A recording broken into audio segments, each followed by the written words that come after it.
All right, well, let's get started. Today we're going to focus on leadership. So this is nonprofit management and leadership. And most of this course implies leadership. You all are leaders, going to be leaders of organizations. And so the focus is primarily on how do you manage an organization, how do you start one, how do you run the finances, how do you hire staff, how do you do fund development. And so what gets lost in this is the leadership aspect, and yet it's probably the most important, because if you can't lead well, or if you can't hire good leaders, your organization is not going to function properly. And in my sense is, everyone in this room, each of you, is a leader. By virtue of having a college degree, when you step out into the work world, or you go work for an organization, you will find yourself in a position of leadership. You will be leading other people. You might not be the CEO, but you will be a leader. So you might sit there and think to yourself, oh, I'm not a leader. You are and you will be. You will be in leadership positions. And the hope with this particular class session is to think about what is your leadership style? What is the way in which you will lead? So there isn't one certain type of leader. In my experience, I look back over the people who led me, and the two leaders that I most enjoyed working under were very, very different people and their leadership style. The first person was Rod, and he was one of my first leaders. And what was interesting, he was just extremely charismatic, very gregarious, very visionary. He was like the type of person who wanted to take on the world. And it was really fun to be leading under him, because he would just be, anything's possible. Someone would say, well, can we afford it? He's like, of course we can. Let's make it happen. If this is something that's worth doing, let's do it. And there's just these bold statements, this bold way of living and leading, and such that people wanted to follow. People were like, let's join the social mission and let's jump on board. And he was a larger-than-life figure, and so there's this sense of like excitement and enthusiasm about being led by him. There were some drawbacks, because a lot of times balls got dropped or things fell through the cracks. But on the whole, it was like an exciting person to follow. And so that was Rod, very charismatic, almost like what you would think is the caricature of a leader, the charismatic leader. But then the leader that I worked for was Tom. And Tom was an introvert. He was very mild-mannered. There was no flash about him. And he was just very clear in where he was leading the organization. And so there was just this sense of like overwhelming confidence that we're going to get there. But there wasn't like this salesmanship, there wasn't this fanfare. And what was interesting is I went to work with them in Los Angeles. He was about 55 years old at the time, and I was 30 years younger than him at the time. And he was the executive director. And when I went to work for him, he said, how about we be co-directors of this organization? And we're going to do everything together. And his whole reason for doing that was, here's a younger person who's wanting to get developed in the field, in the nonprofit field, and I'm going to bring him under my wings and let him not just mentor him, but actually give him a bulk of the responsibility. And so what it allowed me to do was like to experience it and got to feel it, but not being all on my own, out there by myself, but as with a seasoned leader. One reason why he was able to do that was he was a very secure leader. Most leaders, most directors, or a lot of them will sit there and be like, I'm in charge, I need to make it clear that I'm the one who's running the show. And there's a certain level of insecurity with them of territorialism, like they don't want someone else to step in on their territory. What Tom was able to do, in which I look back, I'm like amazed that he did this, is like, I'm secure in my identity and my position that I can bring on this person who's 30 years younger than me and co-lead with him, have equal responsibility. And part of it was his leadership style. He didn't need to be the person up on stage. He didn't need to be the one that's our great leader. It was more like he was behind the scenes type of leader who just made things happen and was very clear on where he was going and why he does what he does. So when I think about leadership, or when you guys think about leadership, it's helpful to think there isn't one certain way to be a leader. You don't need certain characteristics, and if you don't have those, then you can't be a leader. It's more so, who are you, what are your strengths and talents, and how can those be cultivated into becoming a leader? And what I want you to do is to think about organization that you've worked for in the past, whether it's a nonprofit or where you had a job, or even in school where you were part of a student organization of some sort. Think of a leader that you really enjoyed serving under, that you enjoyed working under, where you just like, wow, that person they did a good job leading. I really respected their leadership. I really admired their leadership. And in fact, when I become a leader of an organization, I hope to emulate that style. So get in your mind a picture of that leader, of who that leader is. And then I want you to turn to someone next to you and just describe that person. Like, what is it about that person's leadership style that you admire, that stood out to you? So what are some leaders that stand out to you that you're like, wow, that person was actually a good leader, and here's some of the reasons why? Yeah. One of my high school baseball coaches, he was just very passionate, and actually, like, thinking back towards it, like, when he was the head coach that specific year, that's when our team did the best. So it's like people were on board because he was so passionate, not just of the sport, but like he really cared for the players, and like he would make sure to check up on us and like just went above and beyond and really created like a personal relationship. So, like that translated through how much the effort we gave. Sure. Yeah. And then the team was more successful as a result, and probably the people were developed better as a result too. Other examples? Kenneth? I'm in an a cappella group in my freshman year. Our director was really she was super outgoing kind of leader, and was in our face about everything. We had to get done, and we would accomplish those things, and she would be even more nitpicky. And at the time, it was really annoying, and I didn't like it, and I couldn't wait for her to not be in charge. But then our next leader was really passive and just kind of I guess it's okay, we'll just fix it later. And I think it was after she was gone, I kind of realized that was a better leader for our situation, and she made sure we got everything done when it needed to be done, and from there we got it better and better versus being it'll be okay right now, we'll just figure it out later. Sure. So it was more an after the fact. I realized that I enjoyed her leadership skills. Yeah, especially when you see it in comparison with the other options. So there's drawbacks, which are probably every leadership style, but it's more, do the benefits outweigh the drawbacks? Other examples? Yeah. It's this pastor in Guatemala. He actually took his whole family from Indianapolis and moved to Guatemala in the poorest area, whatever, so he can build a school, which he ended up building a school in the ministry where he taught them the basic skills to survive in Guatemala. And I felt like that's a person that actually took the risk and sacrifice. So I really looked up to him because I know I wouldn't be able to. Sure. The self-sacrificing leader, in the sense of, if you're going to tackle this huge social problem or whatever, it helps if the leader is in the ditches with you, versus the corner office sort of calling the shots, versus down, actually helping to build the building or teaching in the classroom or whatever the cause is. Someone who's right there in there with you evokes a lot of respect and admiration. Any other? Yeah.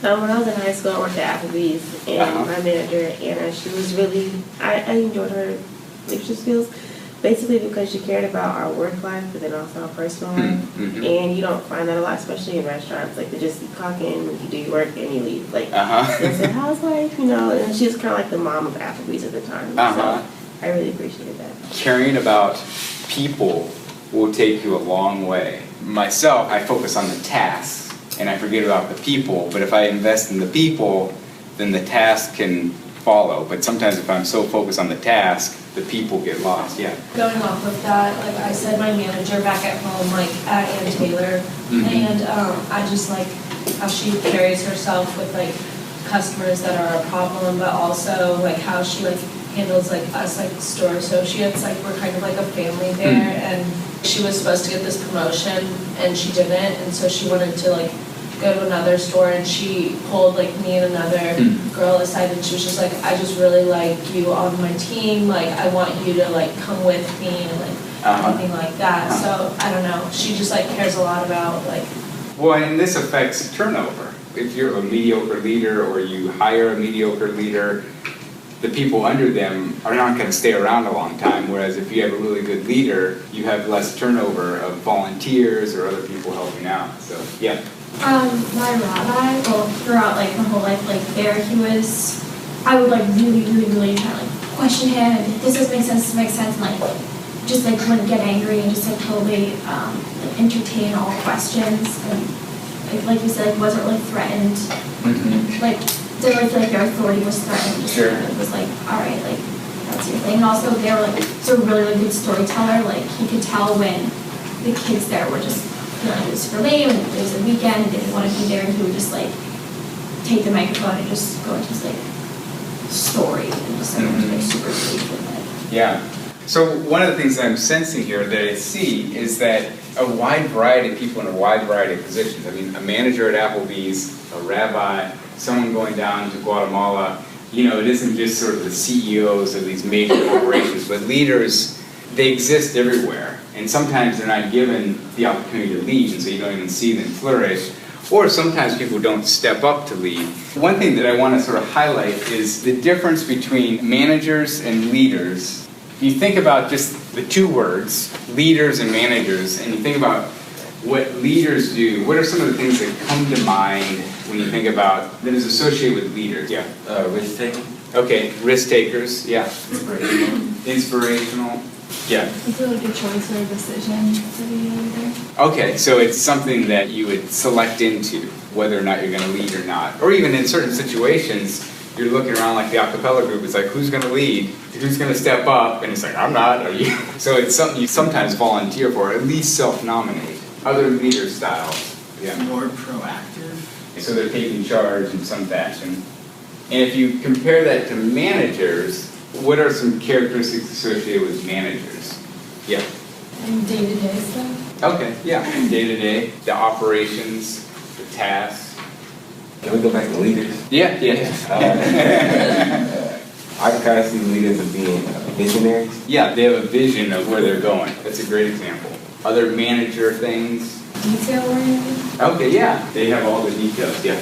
I would say like it's probably harder to have a good personal relationship with your like employees if you're a manager versus a leader. In what way, like? Because if you're a leader, I mean, no, not all, but you're the person that like when they see you, when you're visible, it's probably to like boost morale and to reiterate like your vision. And then managers are the people you kind of associate with like nitpicking and day to day, so it's probably harder to. Yeah, and Deschelle brings up a good point. Like, titles sometimes can be deceptive. So Applebee's, this woman was your manager, but you experienced her more as a leader, right? Mm-hmm. And you could also be a leader, a director of an organization, but people experience you as a manager. It's these profiles. The title doesn't signify, it doesn't naturally impute you with that role or identity. So you can have the title of manager, and same with Shelby was sharing, like Ann Taylor, have a manager, but the person is actually functioning as a leader. They're embracing their role of, here's a group of people that I'm in charge of, and I'm going to lead them, and I'm going to care for them in a certain way, versus manager could just be, I have a task that I need to accomplish. And so if you're the director of an organization, you could still function like a manager. And if you're a middle manager type of person, you could actually still function as a leader. And so, Looking at leadership competencies, whatever, some of them have like strategic thinking, and like you said that a person can have leadership skills and management skills. Like the CEO of this organization, he'll place out like his plan, he'll give it to the board, whatever, and he'll sit back and actually let them speak. And I feel like it's like democratic, you know, and that's a management style. yeah. When we're talking about leadership and leaders versus managers, don't worry about writing this down, but the point is there's an overlap. Certain aspects associated with leading and certain aspects associated with managing. The middle ground is the sweet spot of where there's overlap. And so if you're a leader of an organization, you still have to manage certain things. Because if you're a leader who just does all of the vision and strategy and never get to the actual implementing and setting up shop and running the show, then you're kind of an empty organization. But also, if you're just swinging far on the side of managing, you can get your head buried in the ground and never look up to see where are we going, what's the big picture, what are we doing. In many ways, especially if you're the director of an organization, you need to do both, or at least you need to have people working with you who are good at implementing or the managing side of things. Part of that is being a leader isn't necessarily doing all of these things, but it's having the right people around you. So if you know that you're really task-oriented and good at accomplishing the task, maybe hire someone who's more people-oriented to complement your style. managers make sure you do your job and get paid, whereas the leaders inspire you to work overtime without pay. If you have a great leader, you're like, I'm there, I'm gonna work long hours, and I'm not even really thinking about the pay because I'm so caught up in the mission and the purpose of this organization. In many ways, being a leader of a nonprofit is more challenging because you have to inspire the people to go for it. If you steer towards the side of management, like I'm a task-oriented person, I just want to get the mission done, you might not have a huge following of people. So the Socratic question I have is, are leaders born or made? Do you even have a chance to be a leader, or is it already set from the time when you were born?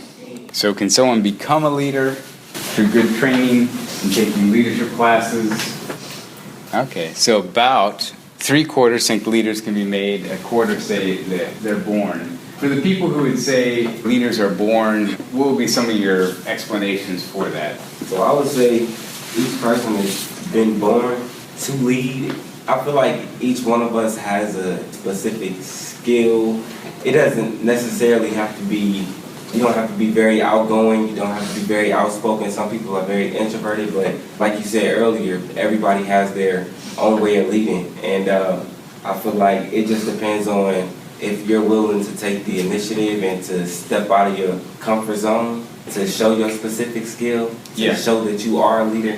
So you're actually making a third option. You're saying everyone's a leader. It's just whether or not they choose to lead. Right. Okay. So in some ways, our leaders born. If you look out in society, some people lead and some people don't. One explanation for that is, well, some people are born with that skill. You know, they just come out leaders and they just start leading. And other people would say, well, no, even if you're not born that way, you can still become a leader. You can develop those skills. Yeah. It's kind of what he said, but it all starts with like a passion. Like when you're born, like I wasn't like talking about like birth, you're gonna come out as a leader. But if an interest is activated, it turns into a passion. So I felt like it's like a passion is born, and so that means like I don't know how to explain it, but like I just feel like being made a leader can be made, but the passion cannot be made. Okay. Yeah, so if you don't have the passion, Yeah, so how you gonna lead? you can't sort of fabricate leadership style in that. I don't think leaders are made in the sense that like you take a leadership class when you're like this age, but it's more something that happens when you're like very small, like how your parents raised you. So like you're not born with it, everyone's born basically a clean slate, and you can be this thing or not. But it's not something that if it wasn't developed in you when you were young, you can't just turn this around and become that when you're an adult. So it's something that has to set in by age 15? Younger, age 10, 7. Okay. Like before your like concrete development is like there. Yeah. You decide who you are when you're like 7 or 8 years old. Yeah. I feel like we use a different word for made, like develop. Sure. Yeah. Then that would maybe resonate a little clearly. Because I feel like, yeah, I agree that everyone is born, like they have a passion, a destiny that coincides with it. But if that's never developed or trained, then how do they become a leader? Is what I'm saying. Like, someone may have the passion, but not the direction or the skill set to really actually lead, to see that passion. So I feel like leaders are made because not necessarily a class or a workshop that they can go and do like, oh, I want to lead people now. It's more so like kind of like the contingency theory, like having a person sit down and find out, okay, what are you good at, and finding out what those person's skills are, and then they can hone in on that and work in that area. That's a good, Carly. Okay, so this reminds me of like nature versus like nurture. It's like an opinion-based question. It just could be either nature has to be obviously like your passion that you're born with, and then the nurture is like how you're conditioned to like treat that, fulfill your passions. Can leaders be developed? One of the people that's in your organization, you're challenging them to be a leader, and they say, well, I'm just not a leader. Would you accept that? Yeah. I also think like people learn ways of leading through their experiences. So like I could not say like, oh, I'm a leader, but as I go on through life, experience and work with great leaders, and then my passion drives me to want to lead others. So I think I would definitely say that. Yeah, great. I have to say, if I didn't consider myself a leader for a certain situation, but let's say, you know, I really wanted a donut and nobody was gonna give me that donut. I'm gonna step forward. If somebody's holding me back, telling me you're not gonna get that donut and I really want that donut, I'm gonna do whatever it takes to get that donut. So eventually, I feel like it just depends on the situation, the circumstances, but at the end of the day, I still would consider somebody to be a leader, regardless of what position you're in. You still, at some point in your life, you still have taken that leadership role. So you would say everyone has the potential. Every last one of y'all have the leadership skill in you. It just depends on what the situation is. Everybody has their passion, what they really want. And if you want it, you're going to get it, regardless. Yeah, Ann? I would argue this a little bit different. I don't think that people are necessarily born leaders, but I think that people are born psychologically with this set of, I mean, I don't know what word I'm looking for, but like, my brother and I are prime examples. My brother's older than me, and when he was a baby, he grew up to be an introvert, because he is, but when he was a baby, he was very introverted, you know, but he was born, he didn't really like cry much, he wasn't grasping for attention, and when he would like play, he was very subdued, and like that's just how he was. And then when I was born, I was like a nightmare because I'm an extrovert, and like I was always like trying to get not like trying to get attention, but probably because that's just who I am. And so I think you're born with like really innate psychological characteristics that then you grow and develop on. That's not to say that introverts can't be leaders, but you are born with a set of characteristics that then will happen in your life. So for instance, if my brother wanted a donut when he was a baby, he would not have done that. He would not have done whatever it takes to get the donut, and he probably still wouldn't. He probably would just wait and be like, you know what, it's totally fine. Sure. I guess I don't need it. They drive. Whereas if it was me, I'd be like, no, it's mine. I'm gonna take that. I think that people are born with a set of characteristics that would influence the leader that they develop into. Everyone could be a leader, just depends. Yeah, we'll give Alice. Arguing that, I agree with him. I think that people are born with leadership skills, but it really depends on the situation, the people that you surround yourself with. Like for me, I've always been a leader, and my teachers have always told me that. But if I didn't have the set of experiences or surround myself with certain types of people that allowed me to lead, then I wouldn't have been a leader. But when I was little, I was born introverted. Like I didn't cry at the doctor's office. I didn't do anything. I didn't have to have my way. But I grew up to be more extroverted and taking initiative. Sure. But I also feel like not everyone knows what their passion is. So to say that you're born with passion, it's true, but you don't know what your passion is. So if you don't know what your passion is, you can't really be a leader in what you want to be. But as you grow up and as you get your experiences, and as I was saying, as you surround yourself with the people that you want to be around with, then you find your passion, you find your goal. Good, that's good. And we're going to transition. Well, then I'll go with you first, and then we'll do Bryce. So I think it's interesting looking at what you said before within leaders and managers. And as a manager, you can learn to be a manager, and you can be made into that by teaching them skills. But being a leader takes that extra step of what it is. And when you're born, you're given some of these things. I mean, people in the room shared a few specific people who they looked up to as leaders. And, you know, we probably had a bunch of managers throughout our lives and a bunch of leaders I've seen, but there are very distinct people that comes into our mind. And we think of that primary leader, who it is. And when it's put that, you know, you're born with those. Like very few people within our lives are continue to do that. And you continue to have that throughout your life, and there are distinct people who you remember, and those are the leaders. And it's selective through natural ability. Either you have it or you don't, in a sense. Yeah, that extra step, that extra. Closing arguments by Bryce. I've listened to what everybody has to say, and I do agree. I agree with what everybody has to say. It all makes sense. But at the end of the day, I think we need to just go back to the drawing board and define what leadership really means. Everybody has their own perception of a leader, and what a leader is supposed to define. So that's what I would have to. Here's what I would say. What Brandon's saying is just the social reality is there's a lot of managers out there. We've all experienced managers. It's a rarity that we actually have someone lead us and lead us well. And what I would argue, especially for the context of this class, and it sort of taps into what Bryson's saying, is that you're going to be going along living life. And maybe passive type like Hannah's brother. What happens, happens. But at a certain point in your life, you're going to find something that you're excited about. And you're going to be like, I want to see this happen. I want to see this become I have this idea. I want a donut. And you're going to be like, I want to see this happen, but how am I going to make this happen? Because I'm not a leader. How do I lead? How do I make this happen? And not just big major organization. Like let's say you decide to have a family. If you have a family or a household, you're the leader. Your children are going to look to you and say, Mom, Dad, where are we going? What are we doing? How are we going to make this family happen? And so leadership isn't this big, huge thing. It's just leading a group of people to a common destiny, to achieve a certain objective. And so it pushes a little bit back on Brandon's thing of, well, there's only a few people who can lead. In reality, most of us are going to be in some sort of leadership position, and then it's a matter of whether we lead well or not.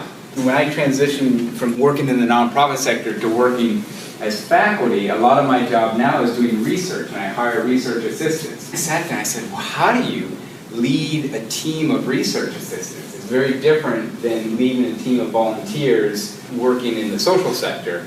And so it was like I had to go and talk to other faculty and say, well, how do you lead grad students? What is it that you need to do? And I got some really good advice that was distinct for research assistants versus volunteers. And so there'll come a point in each of your lives where that switch will be flipped on and you'll be like, oh, I gotta lead. How am I gonna lead? And there isn't one personality type. Just understand, okay, here's the different ways of leading and which one best fits me. And we're going to look at some of the leadership theories that the book talked about and begin to think through, well, where do you fit into the leadership paradigm? Theories in general are trying to explain a social phenomena, especially social theories, are sitting there saying, well, how does leadership work? And even this nurture versus nature, or are leaders born or made? The first theory is trait theory. So again, these are well thought out explanations for how leadership happens, how leaders come to be. And the trait theory is this idea that people are born with these innate qualities, that they have certain traits that just destine them to be leaders. And if you don't have those traits, you're not going to be a leader. You can't manufacture those traits. They're either there or they're not. And if they're not there, you're not going to lead. And if they are there, then if you're given the opportunity, sort of like what Alice was saying, then you'll actually flourish as a leader. But you might not be given the opportunity, so they could be these latent traits that sit there. But the idea is that these traits are there. And then in an organizational perspective, you look for people with those traits, is the application of this theory. If you buy into this theory that there's certain traits, innate traits that exist, then you look for people that have those traits, or you do those leadership assessment things. What traits do you have? And that would be the characteristic of someone who has the potential to lead.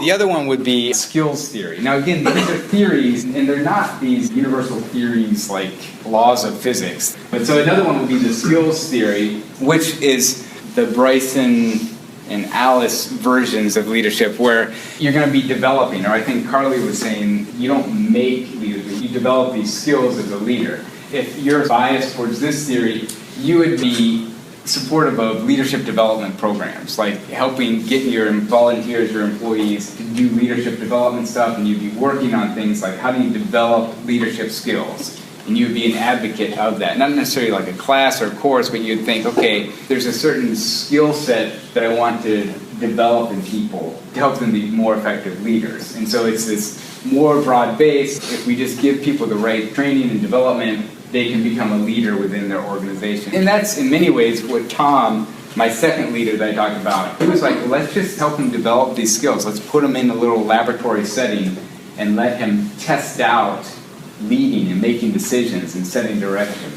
Another one is behavior theory. So this sort of transitions more into qualities of leaders. Like, what is the behaviors of leaders? And we touched on this some already, but it's that difference between leading versus managing in the balance of that. And the way they break it down in the book is people versus task oriented.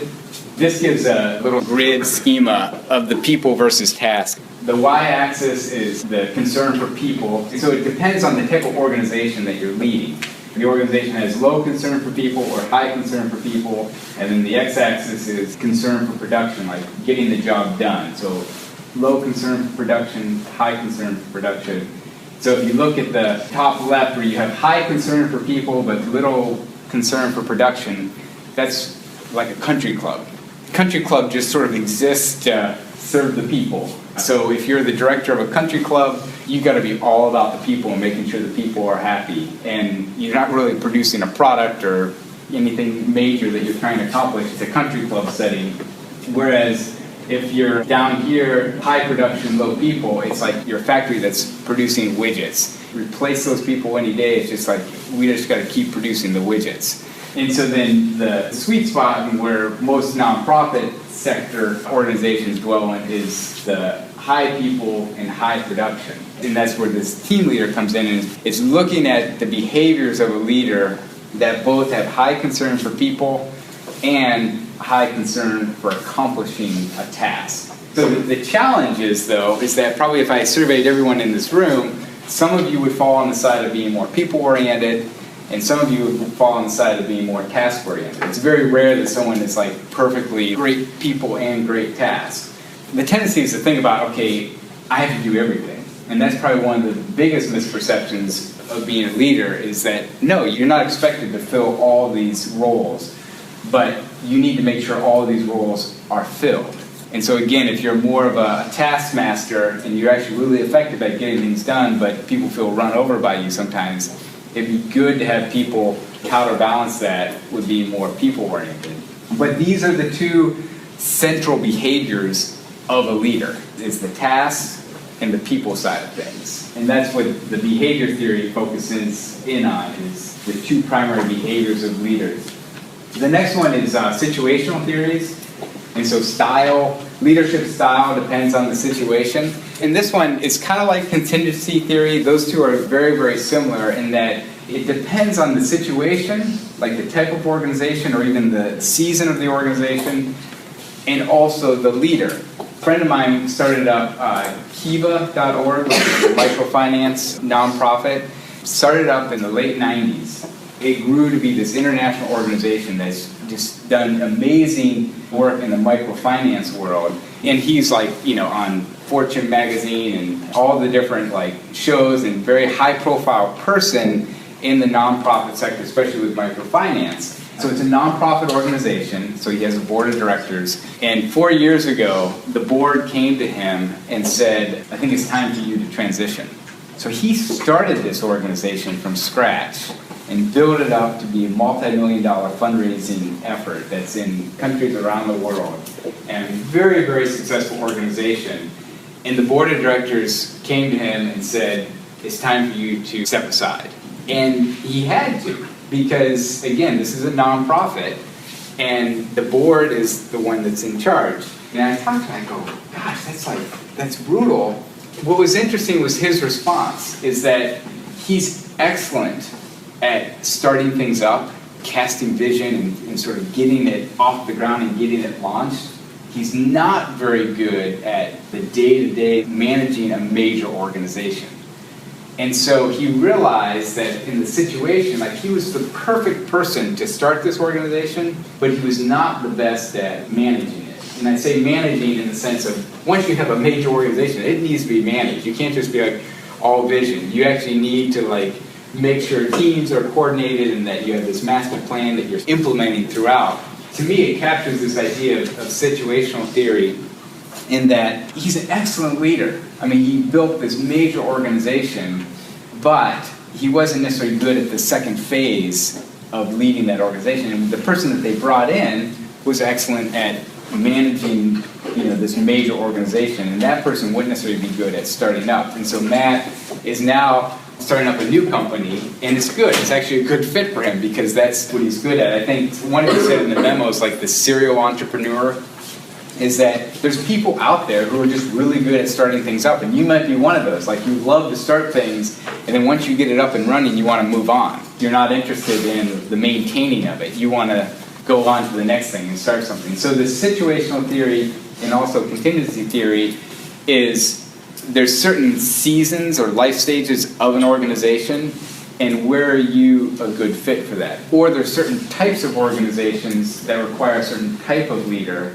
and again, you sort of say, okay, what's the situation and what style of leadership is needed? And so it could change over the life course of the organization, or it could vary by organization.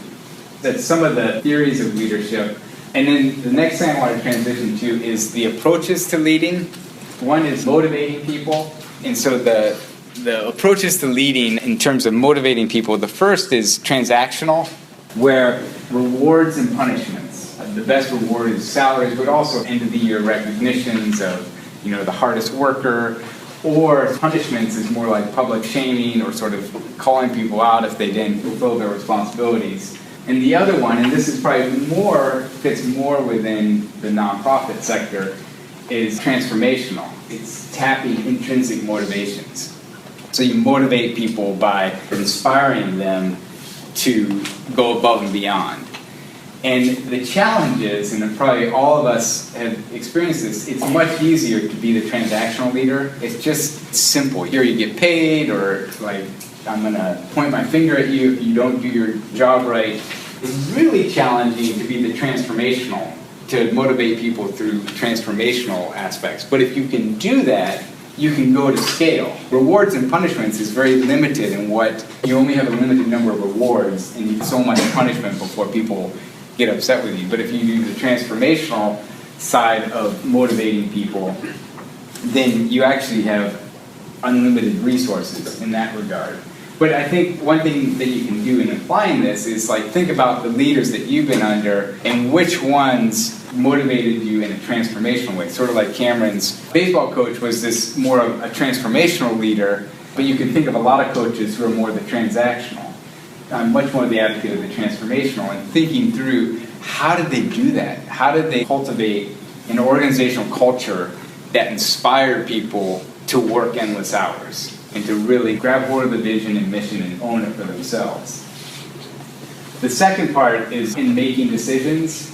So these are approaches like when you think about leading or when you're being under someone who's leading you, how does the organization make decisions? And there's, again, two paradigms. One is executive. The top person makes all the decisions and the buck stops with them. They make the decisions and then you follow in line. The second is legislative, where it's more democratic, like, well, what do you guys think? How should we do it? A collaborative effort. And with these, what's interesting is that there's no one that's right or better, that I would say. It depends on the situation. Sometimes a decision just needs to be made and you just move forward with it and you make an executive decision. Other times, in order to make a good decision, it needs to be collaborative.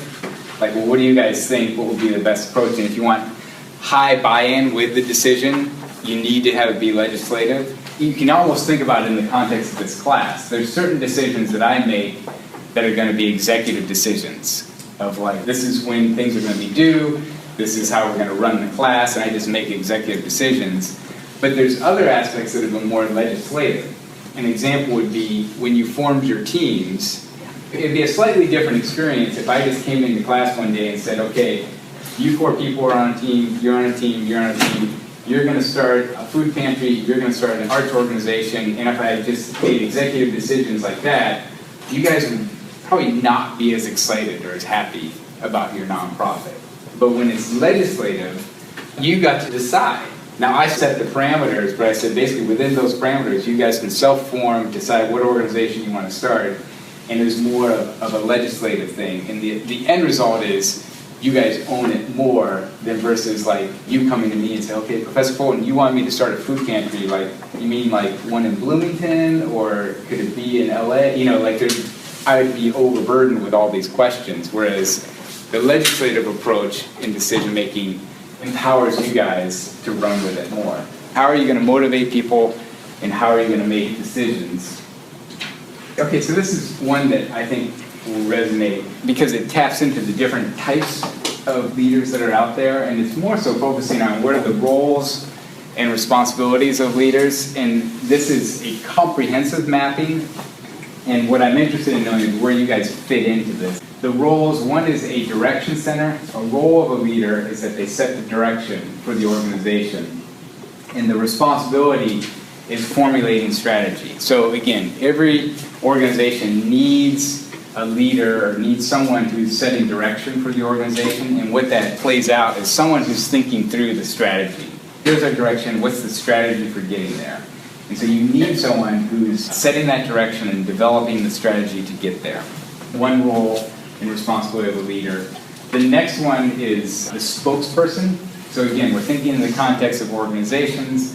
You need a direction setter. You also need a spokesperson. Someone who's going to get up in front and speak on behalf of the organization and cast vision. Like, here's where we're going. Here's the big picture. Leading the people towards this thing. Another role is coach. So the coach is the one who's, once the direction's been set and the vision's been cast, you need someone who's going to come in alongside you and say, okay, let's take the next step. Let's move forward with seeing this become a reality. Let's implement the strategies. The coach is pushing you along to do that, and you're motivating you. And then the fourth role is a change agent. So you're moving along as an organization, but you realize, okay, we need to adjust, we need to adapt, we need to change direction. And the leader will step in and say, hey, listen, I think we're a little bit off in where we're going. We need to change course a little bit. We need to change direction. It also involves aligning people, like saying, hey, listen, this is what our mission is, and I think we need to get realigned with what our mission is. When you think of an organization, you think of leadership, these are like core characteristics of leaders. The challenge is no one in this room exhibits all those qualities. Some of you would resonate like, oh yeah, I'm definitely direction center and probably coach, but I'm certainly not a spokesperson and I'm not a change agent. And other people would say, oh, I'm a change agent. Whenever I go into an organization, I just want to change it up. I like see problems and I want to change it. What I'm interested in knowing just in this room is what your core identity is with regards to leadership. And we'll look at what your preferred leadership role is. Of these four roles and responsibilities, which one do you resonate with the most? This worked out. What you can see here is that even in this room, a random sample of people, there's pretty good distribution of qualities. And so the idea is you need all four present in an organization, but no one person is going to encompass all those things. And so the idea is to form a team. So ultimately, being a leader isn't necessarily being everything to everyone, but it's more sort of having this large-scale picture of like, what does our organization need? And what are the components of that? And these roles fit into that. When you're thinking about your organization, I'm really good at this, but I'm a horrible spokesperson. And so I need to empower a certain person to be the spokesperson. So they might not be the director of the organization, but they're a great spokesperson. So when we do fund development dinners or do fundraising efforts, I'm going to put this person up because they're really good at being a spokesperson. Or you might be averse to like the change agent type who's like always wanting to change things up. But that person is actually valuable to your organization because they're the one voice that's going to be the voice of dissent saying, why are we doing this? Or could there be a better way to do this? And so rather than suppressing them, saying, okay, wait a minute, that's actually a beneficial role and that's not my lead foot, is to think about the problems. And so I need someone in there who can shake things up and advocate for change. Regard to your proposals, just some general writing tips I want to give you, not only for your proposals, but also for your executive director interviews. Just some things to think about as you're writing stuff, as you're sending me stuff. The first is to have an introduction paragraph and an introduction sentence. It'll summarize what you're going to cover. Some of you, when I was reading your community analysis, it was all really interesting stuff, but I felt like I was a blind person being led through your paper, like, oh, we're going to talk about this now, and oh, we're going to talk about this, and it was all interesting, but it would have been helpful. We're going to look at the demographics, the arena of nonprofits in this area, and how our organization fits into this community, or something like that. Some sort of introduction to set me up with expectations of what I'm about to read. And same with like if you have a new paragraph, just have a sentence that says, this paragraph is about, just good guideposts for the person who's reading versus it's frustrating as a reader to not know where I'm going to be going through the paper. Another one that will help you generally as a writer is this concept that actors act. So when you're writing, it isn't just when things happen, but it's like the director initiated a new program, or the constituents stopped coming to the organization. So think about writing a sentence and writing something about, the next thing you're going to be writing about is your board proposals. Think about who are the actors, so you could say the board members or the executive director, and then think about what is it that they are going to be doing. The tendency is to write very passively and using verbs like is and are, and so you don't really have a sense of who are the actors and who's acting. The other one is avoiding colloquialisms. In normal conversation, you would say things like a large chunk of the population, or it feels like an endless rabbit hole. Those are very casual or informal language that is not how you would write professional writing. What is a large chunk of the population? You're talking about people, but you're calling them chunks. Or rabbit hole, people might not know the Alice in Wonderland reference, and so you lost half your readers because they're like, well, what do you mean by a rabbit hole? Is that a good thing? Is that a bad thing? And then avoiding extreme language. As I'm reading through something and I see the word like everyone in Bloomington, or every IU student, or no one, automatically yellow flags go up, because I'm like, that's a bold claim. When you're saying everyone or no one, you better be certain. Most times, just say a lot of people or most of the people. Don't set yourself up to be critiqued because you use these extreme languages. And the other one is overstatements. Like, you get really excited about your organization or what you're doing, and so you make these overstatements or overclaiming things. And again, as a reader, especially as a professional reader, when I see those things, I'm like, okay, this person isn't living in reality. Like, I want credibility, not this over-embellishment of what's going on. As you're writing your things, these are just pointers to help you communicate more professionally in your writing. So especially with your nonprofit startup stuff, but also with the executive director interview, those are the writing tips. So on Thursday, we're going to be talking more about leadership and different aspects of on-the-ground leading within organizations. So thank you.